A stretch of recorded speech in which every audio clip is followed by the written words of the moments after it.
Zagueiro. O Vasco precisa de um zagueiro titular pelo lado direito e talvez um zagueiro titular pelo lado esquerdo. Porque do lado direito a gente tem os reservas, Miranda, Ulisses e Pimentel. Do lado esquerdo a gente tem o Conceição, que é uma dúvida. Se o Vasco não contratar nenhum lateral para jogar pelo lado esquerdo, o Conceição vai ser o titular.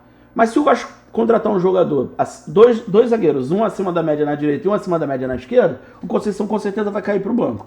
Eu separei aqui entre zagueiro direito e esquerdo, porém, todos esses caras, eles jogam dos dois lados. O Alexis Duarte, ele joga dos dois lados, inclusive na lateral esquerda, apesar de ser destro. Então todos são destros e todos jogam dos dois lados, tá? Vamos começar aqui. Richelli. Richelli é um lateral brasileiro que está em Portugal, jovem, acho que tem em torno de 22 anos. Mesmo caso do Vitor Tormena e mesmo caso do João Marcelo. Todos são jovens, estão em Portugal e têm sondagens do Vasco. Paulo Brax está na Europa, esteve em Portugal, ficou um bom tempo em Portugal, então pode ser que essas sondagens, essas especulações façam sentido. Eu não tenho nenhuma informação mais avançada, mas pode ser que faça sentido. O Lianco, ele está no Southampton, é muito bom zagueiro, excelente zagueiro.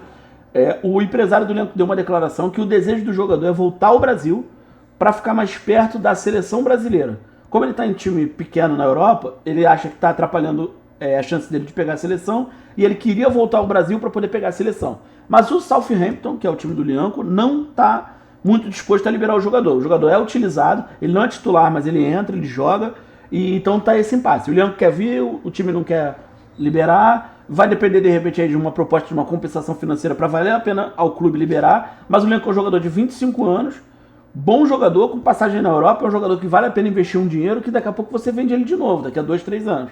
Então é um bom jogador, ainda mais se ele pegar a seleção. Então valeria a pena a aposta no Lianco. Pedro Henrique. Surgiu também que o Botafogo também está interessado no Pedro Henrique. O Vasco já está com essas sondagens em cima do Pedro Henrique desde o final da Série B. E é um jogador que é bom zagueiro, mas o Atlético Paranaense é muito difícil de vender jogador. Eles não vendem a preço baixo, porque eles não precisam tanto assim de dinheiro, como a gente em outros tempos. Então é difícil negociar lá com o Petralha, é difícil negociar com o Atlético Paranaense. O Vasco quer o Pedro Henrique, o Atlético Paranaense falou que vende, mas é caro. Então tem que pensar legal se vale a pena. A negociação continua, as sondagens continuam, mas não tem nada definido ainda. Lucas Gasal, do Atlético Goianiense. Mais um jogador que foi oferecido ao Vasco e o Vasco ficou de analisar. Talvez a reação negativa da torcida tenha esfriado um pouco essa negociação, porque era um jogador que parecia que ia negociar rápido com o Vasco para vir e de repente parou-se de falar nele. Ninguém fala mais dele, parece que ele nem está mais especulado no Vasco. Eu vou deixar ele aqui mais um pouco, de repente nas próximas atualizações a gente tira ele. O Alexis Duarte, que é o zagueiro do Cerro Porteño, argentino, ele joga tanto na zaga quanto na lateral esquerda. Só por ser um zagueiro polivalente, joga na zaga, joga na lateral esquerda, acho que valeria fazer um teste, de repente fazer um contrato de empréstimo com opção de compra. Não sei o que dá para negociar lá com o Cerro Porteño. Mas por ser um cara polivalente, valeria a pena. Ele joga nas duas da zaga e joga na lateral esquerda, mesmo sendo destro.